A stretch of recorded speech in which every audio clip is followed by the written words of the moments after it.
So now let's take a look at data exchange. How do we move this data? There's a lot of information.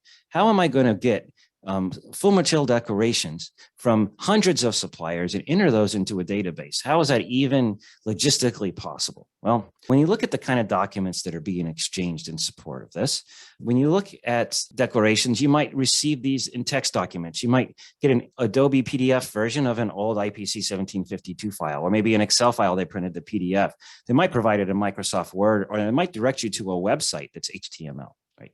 So you have this information coming at you in all kinds of formats. They also give you Excel spreadsheets, but more importantly, there are industry standard declaration standards out there that allow you to transmit this information electronically. And it's transmitted using XML files. And the contents of these XML files are defined by industry standards that have been written by these bodies. And the idea is that these are for machine-to-machine exchanges. So you can generate a report in one of these formats out of, say, Greensoft's GDM, Green Data Manager software, and then load that right into BombCheck, or load that right into CDX, or load it right into any other platform, right? Because it's an industry standard that everybody accepts.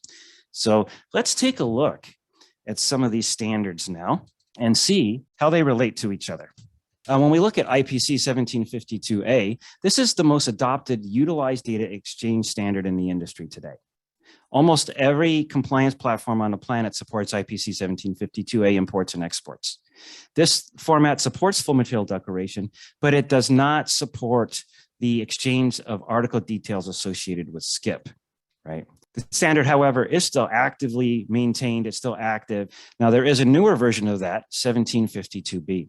Now, this also supports F&D, but also adds the ability to provide details on skip, article categories, things like that in there, so that you can exchange that information along with the FMD. So that standard is relatively new, has not been widely adopted by the industry yet, but it is active and maintained by the IPC E31B working group. So you have two different options, and these are really used in the electronics industry mostly.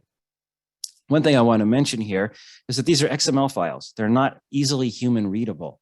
If you send these to someone who is not good at deciphering XML code, they're not going to be able to read the contents. They'll need some kind of tool to convert it to a human readable report.